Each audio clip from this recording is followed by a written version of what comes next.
All right, Larry Krueger with you after a big Wednesday in Santa Clara. A lot going on as the Niners prep to take on the Tampa Bay Buccaneers, a battle of division leaders, a battle of 4-1 football teams, a battle of beat up, injured football teams, a battle of special teams units that are challenged, but both have good kickers. There's a lot of similarities, and we're going to get into it. And hopefully you'll enjoy this video. But let's talk about everything you need to know from today in Santa Clara. All right, not practicing. No Brock Purdy. They aren't going to put him on IR, which means he could be back in a week or two, which I don't think is good news. I think Purdy needs to sit out for 4 to 6 weeks and really rest. I don't think he's going to do it. I think the fact that they're not putting him on IR is proof of that. But at least he's not practicing right now, and he needs to get off of his toe and just rest. So he was not at practice. That's a good sign. No Ricky Pearsall, and he didn't practice on Monday either. So unless he gets out there on Thursday and Friday, I would say Ricky Pearsall is not going to go against the Buccaneers. Jawan Jennings also didn't practice, but it sounds like he may go on Sunday. Jordan Watkins did not practice. Yatir Gross-Matos did not practice. Big Alfred Collins didn't practice. Robert Beal didn't practice. Trent Williams and CMC were given vet days. They also did not practice. Now, you know who was a full participant? Malik Mustafa. He's back. And, man, he's a really good player. He might be one of the Niners' best players. I mean, he is in some ways, he's an old school Ronnie Lott, David Fulcher, Joey Browner. I mean, he's an 80s safety who just absolutely will starch you. Just a missile. I mean, if everybody hits at a 7, this guy hits at a 10. It's just, he's so noticeable. It's crazy. He was out of practice today, and hopefully he'll play Sunday against Tampa. Also limited today in practice, but we're out there. Mac Jones with a couple different injuries, including the knee. C.J. West has got a thumb injury. Kalia Davis practiced with a club on his hand. He's got a broken hand. Kevin Givens had his 3-week practice window opened, and so was Mustafa's. Niners now have 3 weeks to make a decision to either activate those guys or put them on season-ending IR. Givens is, of course, coming back from a pec injury. He also had a pec injury a year ago. So I don't know how healthy he is. Upton Stout was also limited today at practice. I think he's got a calf injury. So you got a number of guys who are banged up getting ready for Sunday. But so is, Tampa's in the exact same spot. Tampa's really in almost the identical spot as the 49ers. If you looked at Mike Evans, probably not going to go. Chris Godwin may go, didn't practice on Wednesday. Bucky Irving's not going to go. Zion McCollum may not go. He's got a thumb injury, didn't practice. Benjamin Morrison didn't practice with a hamstring. He may not go. I mean, they may be on cornerback 4, cornerback 5. And so the Niners may have a path to victory, and that may be throwing the football against this Tampa Bay team that's so good against the run. Kittle, by the way, is not going to return this week. He may be back for the Atlanta game. A couple other Niner notes today. They signed Bruce Hector to the practice squad. He played 6 games with the Jets in 2024. Robert Saleh knows him. Hector's just a practice squad guy at this point. But they have Evan Anderson, who they could call off the practice squad. They also have Sebastian Valdez, who could be called off the practice squad. So Hector is he plays hard. The motor definitely is good. Couple other Niner notes. The Niners will be wearing red. How about that? Wearing the red jerseys for the first time all year. Tony Romo and Jim Nantz will be on the call from Tampa. All 10 NFL network analysts are picking Tampa to beat the 49ers, on Sunday. So it should be really interesting. Baker Mayfield as almost the MVP of the league. Tampa's defense is number 1 against the run. 27th against the pass. As I said, they're beat up on the corner. Zion McCollum's out. Jamel Dean maybe. Benjamin Morrison maybe. The big story with Tampa is this Emeka Egbuka is the best rookie wide receiver we've seen since Randy Moss. Randy Moss was a rookie in 1998. Emeka Egbuka is the most productive rookie wide receiver through 5 games we've seen since Randy Moss in 1998. It's 27 years ago. It's a long time. So, Agbuka's big and fast and athletic and talented, great ball skills, all these little subtle veteran type moves. He is a very, very difficult cover, and it should be interesting to see how the Niners try to slow them down.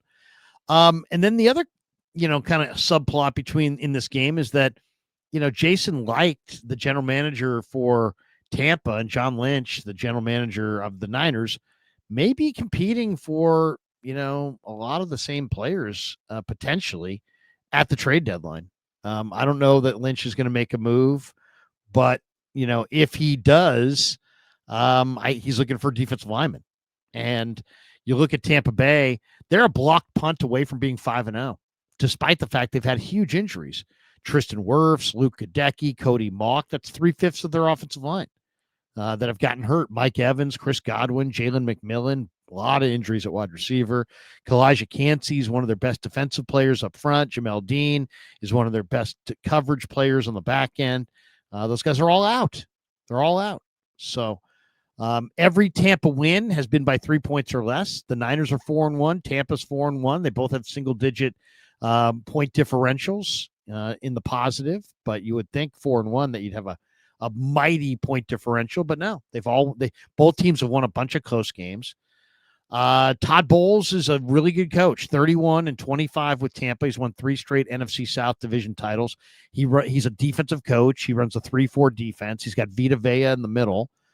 He's got Hassan Reddick and Yaya Diaby off the edges. He's going to blitz, probably as much as almost any coach in football. And the Niners are going to have to pick it up. And Mac Jones have to be really, really smart with how he goes through things and how he goes through his progressions. All right. I love these Wednesday videos because we get inside and we play you some of the audio from the day. And let's hear from Kyle Shanahan. This is kind of a controversial quote. I mean, he was asked today about the trade deadline. And instead of just saying, hey, yeah, we want to improve our team, he said, no, I don't feel the same as I do in past years as far as urgency and so on and so forth. And he explained why. And a lot of people are taking it as Kyle Shanahan doesn't believe in his team. Let's listen to it and we'll comment here in a second. Here's Kyle Shanahan. He was asked a question by Tim Kawakami today in Santa Clara that led to this back and forth. Well, back to the trades, I think John said on the radio that you're going to have to see how the season's going too to assess what the situation is. 4-1 as the guy coaching this, does that increase your interest in maybe making a trade or two? Not really. What increases my interest is who's the guy that can absolutely help us get better this year without hurting us next year, and you balance both of those out. But there's got to be a guy available, and sometimes it's two different things. Sometimes there's one guy who can only help this year. Sometimes there isn't a guy available who's like that. So we'll see what comes up. Sometimes things come up, but I don't see any different right now than how I felt going into the year. Like in the Emmanuel Sanders trade was like, really, you said it, we're maybe one piece away. Do you feel at all similar? I know it's a little ways away to that time. No, I don't feel at all like that. I think at that time we had a Super Bowl defense that was as good as anyone in the league, and probably had been for like 10 years, and it was pretty obvious. And I thought, at the time, some of the receivers we were dependent on weren't there, and we were playing some young rookies, and we thought we needed to add another guy. But yeah, I don't totally see it the same situation as right now. So, okay. So, I mean, there's lots of different ways to read into that. Okay. First of all, Nick Bosa's out for the year. That alone changes the scenario. Nick Bosa's done for the year. He's your best defensive player. So you don't have your best defensive player. So that's their scenario. That's their reality. Also, there's this thing, when you're the head coach, you're a salesman. When you're the general manager, but you're a salesman. And if you don't agree with that, I would just beg to say you're wrong. You have to sell your program. That's what do you think these press conferences are? What do you think these hits on KMBR are? It's John Lynch selling his program, his vision. It's Kyle Shanahan selling his vision, his program. That's what you're doing. You're a salesman. And in sales, anybody who's ever done sales knows the best salesmen do not overpromise and underdeliver, right? They do the opposite. They underpromise and overdeliver. Are you going to make a trade? I don't know. It's unlikely. It's doesn't seem like there's a lot of inventory, and the price is going to have to be right, and we got to get somebody who's a difference maker this year, and we don't want us to cost us a lot next year, and so that's what you say. That's how it's done. What are you going to be, Farhan Zaidi? Just be a total fool? Oh yeah, we're thinking big. We're thinking big. Whoo! And our fans should understand that we are going to turn over every stone possible. We're looking for big names, difference makers, blah, blah, blah, blah, blah. A bunch of horse shit. And then you trade for A.J. Pollock and cut him 3 weeks later after he got 1 hit or no hits. I don't know. I think A.J. Pollock had no hits. I mean, that's the opposite. That's somebody who doesn't understand sales. That's overpromising and underdelivering. Kyle Shanahan underpromises and overdelivers. That's how you do sales. When you do sales, you have to manage the expectations of your client. Who's your client? The fans, the roster, the fan base, the Niner Nation, whatever you want to call that, the media, the fans, it all mixed into one. You've got to manage their expectations. Can't be talking some big, we are going to get an impact guy. Yes, we lost Nick Bosa, but only thing you're guaranteeing yourself is that you're going to pay more. So it doesn't make any sense to talk up what you're going to do. It's about as wise as somebody sitting there saying, I'm going to kick that guy's ass. If I get my hands on him, I'm going to drill him. I'm going to kick his ass. I'm going to sweep the leg. He's going down in a pool of blood.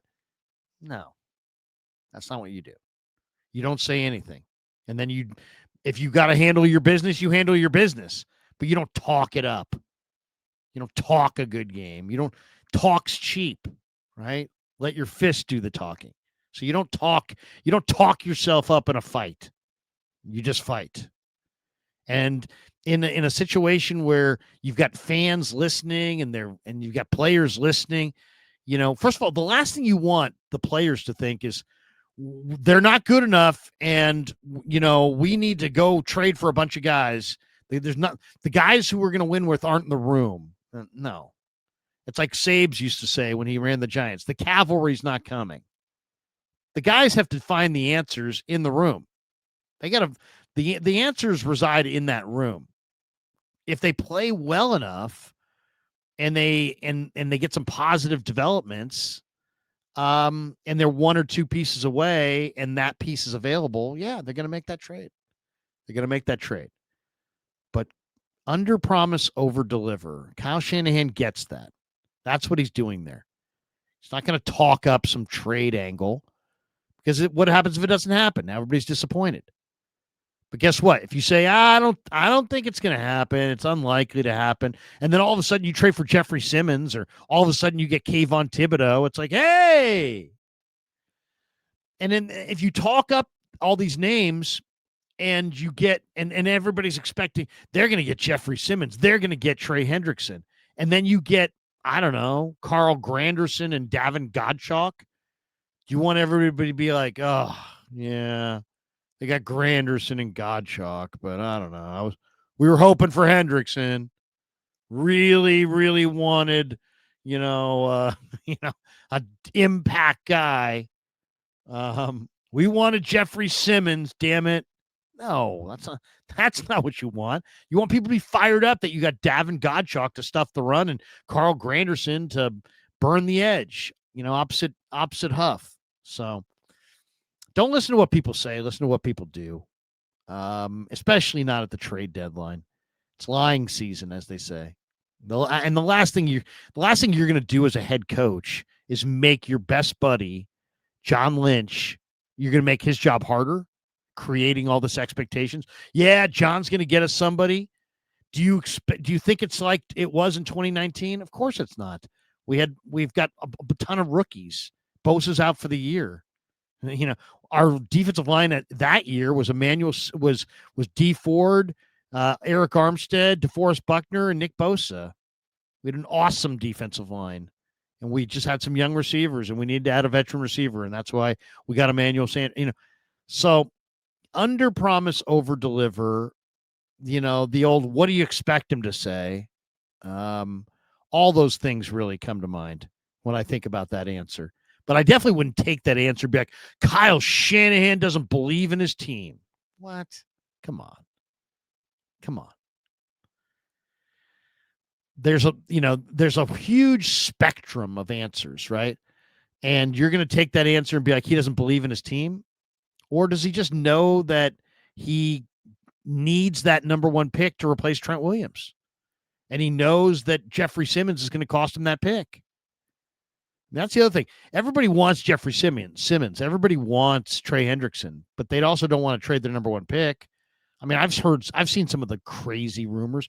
I've seen people like, hey, offer Cincinnati a third and a conditional fourth. It's like, okay, all right, sharp guy. You really think that's getting it done? You're gonna beat out every other team in pro football for one of the most dynamic rushers, and you're gonna give a 1 day 3 pick and 1 day 2 pick. If you're gonna get a great difference making player, there's gonna be some pain. And the pain's gonna be in the price tag that you pay. So, not every year are you positioned to do that. I would say this is the year that they're positioned to make a deal to get help, but a player that they control contractually into the future.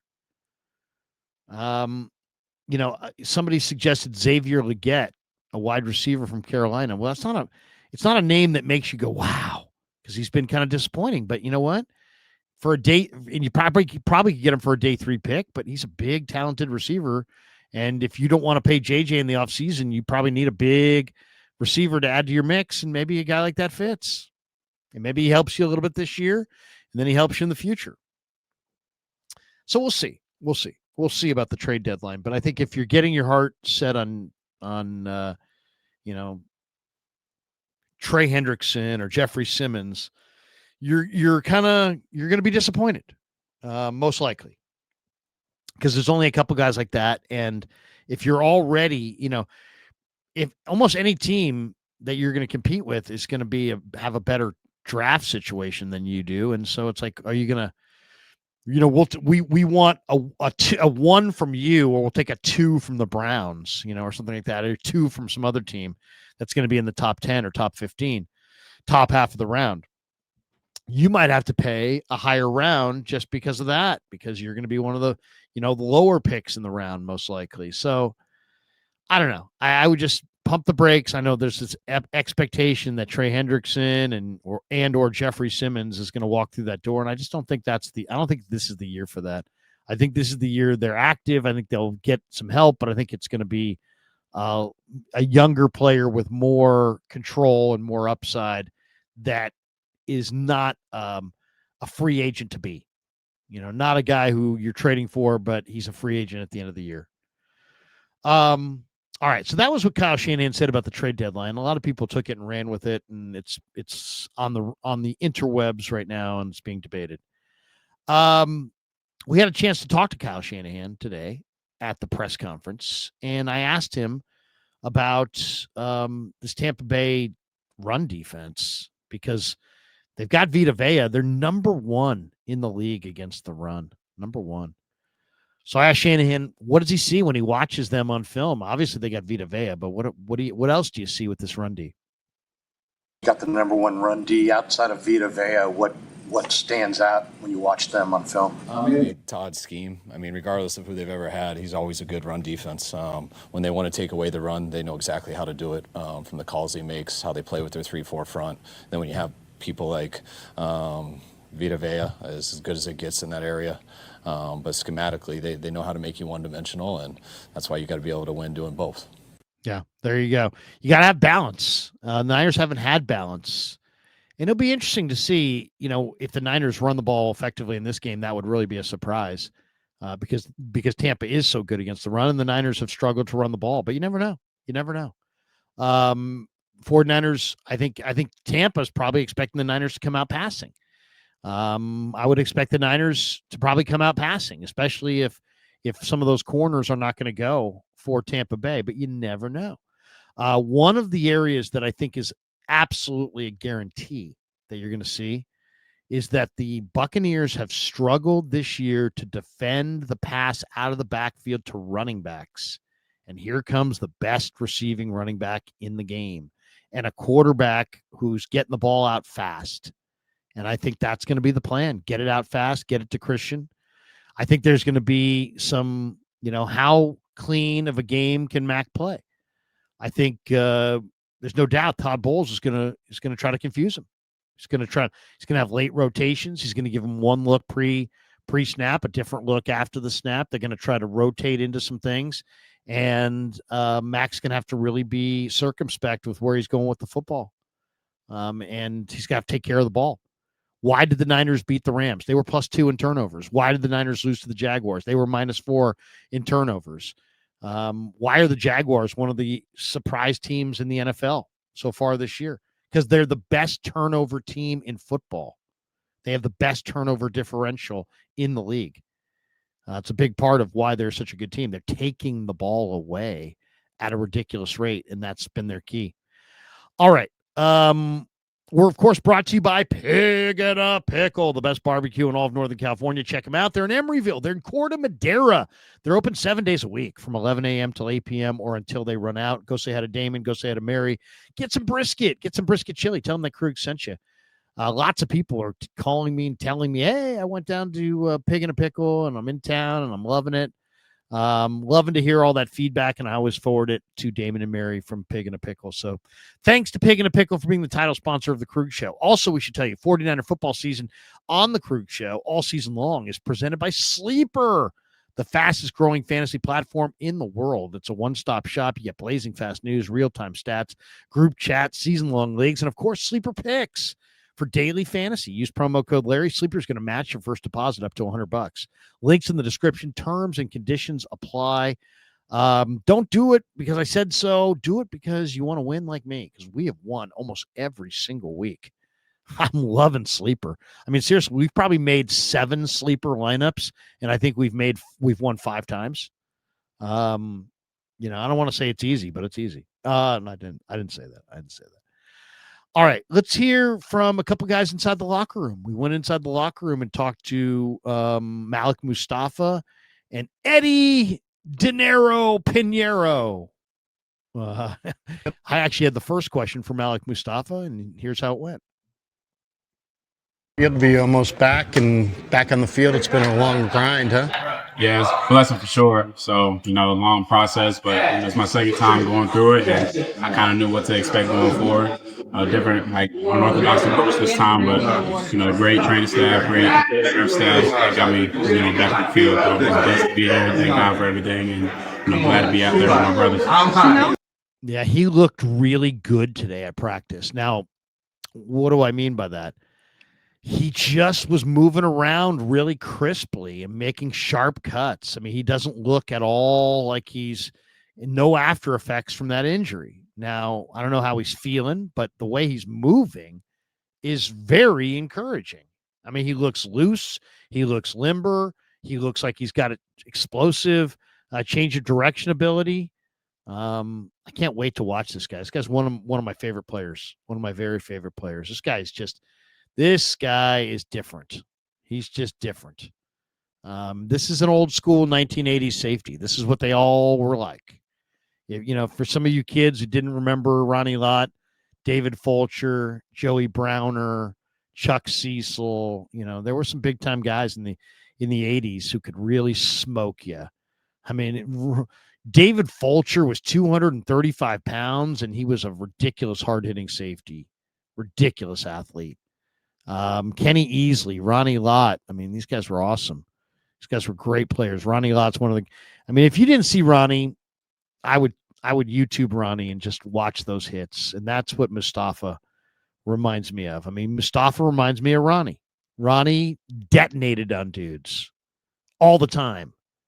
He had an incredible nose for the football. He was a good coverage player, but he also had a great ability to play the run in the box. And people knew where Ronnie Lott was, at all times. You had to take an account of where 42 was in that field. And I'm not saying Mustafa's running a lot because he ain't. But he's damn good. He's damn good. He's a big-time hitter. And I asked him about being a big-time hitter today. I said, hey, is that, have you always been that? Were you a big-time hitter in Pop Warner? Here's how it went. hitter. You've always been, it seems like a big hitter since you've been here. Where did that start? Is that always the way you've played the game?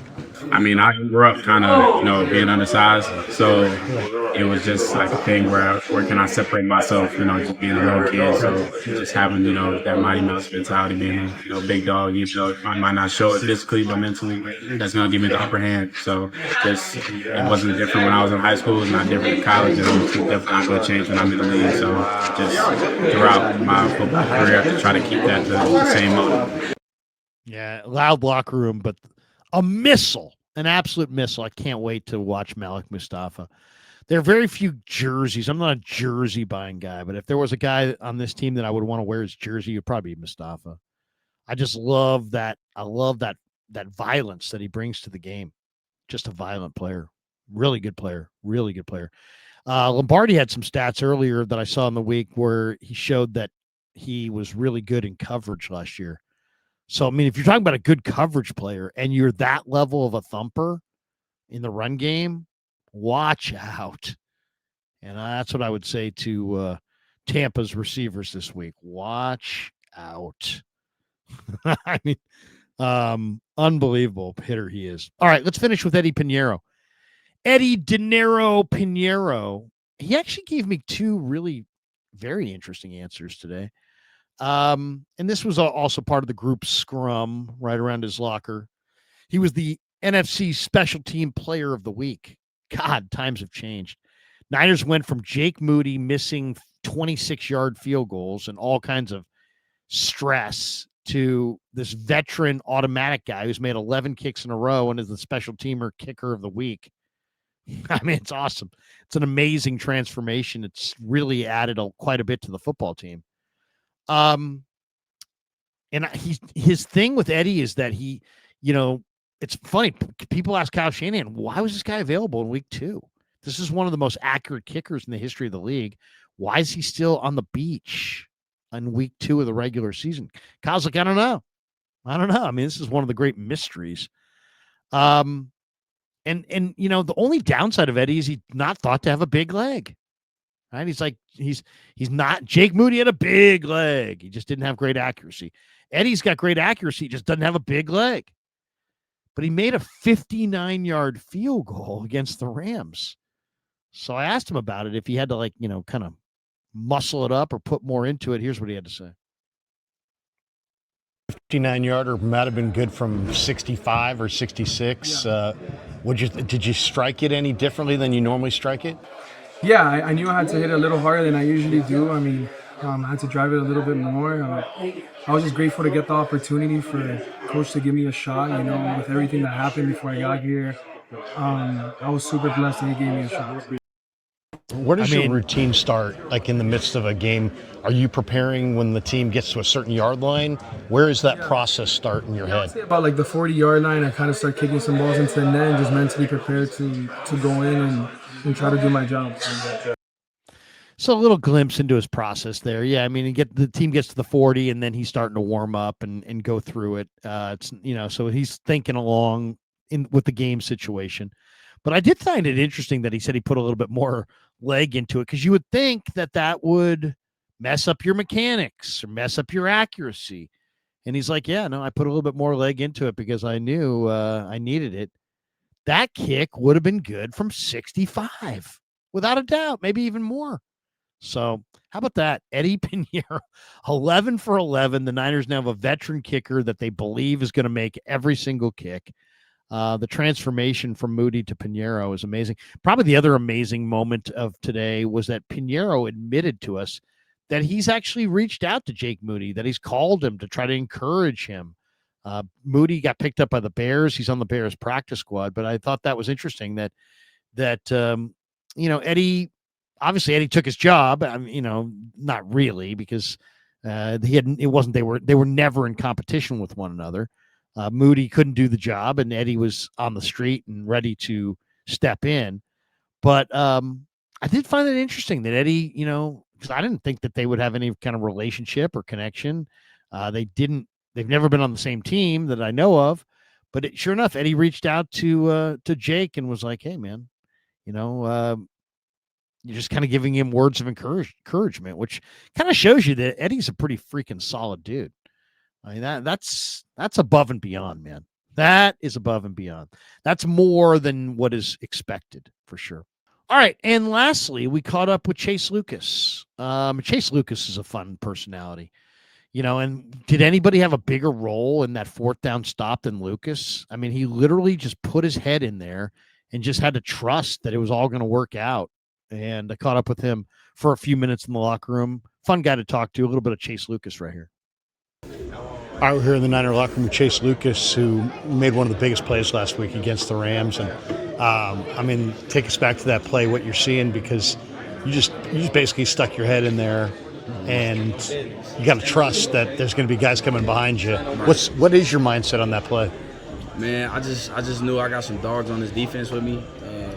My boy Demo and my boy Fred, they both told me they seen the play happen before in the fourth down before. So it was like, look, Chase, you're gonna have to stick your nose in there and we'll clean up the rest. So I'm like, all right, whatever I gotta do, I'll die in there. So yeah, so it didn't even matter. I was like, if it could be the whole team, I'm gonna just try to blow it all up, and then I know Siegel and Demo are gonna handle the rest. So that's what I had to do. Man, you seem like if you have a kamikaze mission, you're the guy for it, huh? Oh, 100%. I'm the dude. I'm a die on that field if I need to, man. I think the world of this defense. I think the world of this team, and so whatever we got to do to win, I'm gonna do it. Yeah, I mean, Salah preaches all gas, no brakes. In some ways, that's exactly what he's talking about. Oh man, yeah. I don't practice nothing I don't preach, man. So I feel like with Salah, you got to be on that type of tip, man. If not, he's not gonna want you on his team or on his defense. So I just had to show him, man. Whatever it needs to be done, I'll do it. If I need to do the dirty work, I'll do it too, because as long as we just make that play to win the game, that's all I need. No dirty work. Chase, I don't know if fans realize this, but a lot of what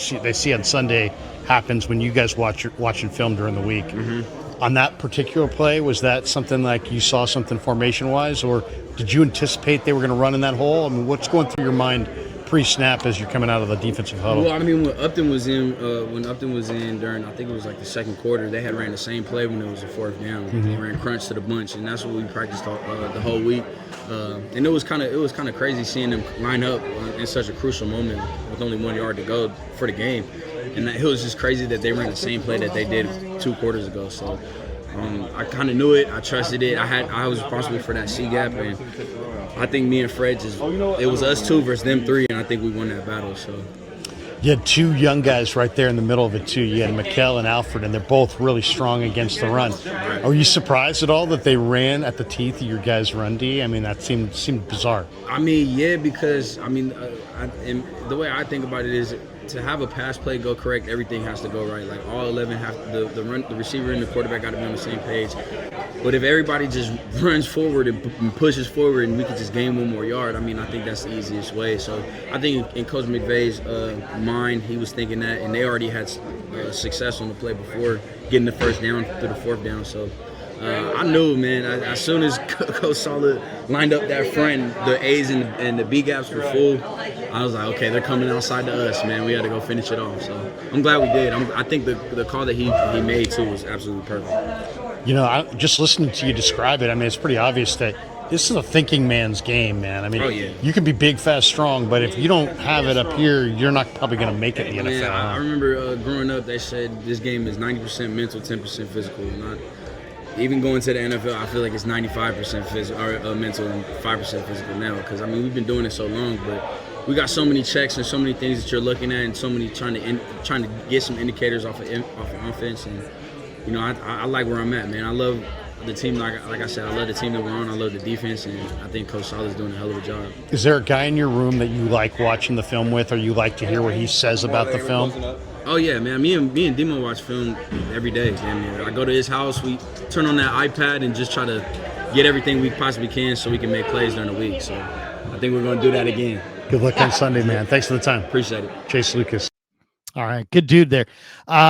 Lucas is a live wire, man. He's fun. He's fun, and you heard him say they ran the same play that they ran earlier in the game. So the Niners had a pretty good indication, as he said. What do you say? What do you say? Something to the bunch. Basically, they were trying to go to that the kind of the bunch formation. And the Niners were ready for it. And it was a phenomenal play, and it was a team effort. Alfred Collins made that amazing play to get the fumble, and then, man, to run right at Williams and Collins, who are, really, really good run defenders, who are very stout, very strong. It's one thing. I mean, if it's a read and react thing or something where they got to think and, then you never know with a rookie. But this is just a reaction. And you're dealing with two really strong players at the point. And the Rams couldn't move them. And then, Demo and Chase Lucas and everybody jumped in. Momentum. What a play. What a play. Great win for the Niners. We'll see if they can carry it into this game with Tampa. All right, that does it. Thanks to everybody there. Thanks to Kyle Shanahan, Chase Lucas, Eddie Pinheiro, Malik Mustafa. And thanks to all of you guys for supporting The Krug Show on YouTube.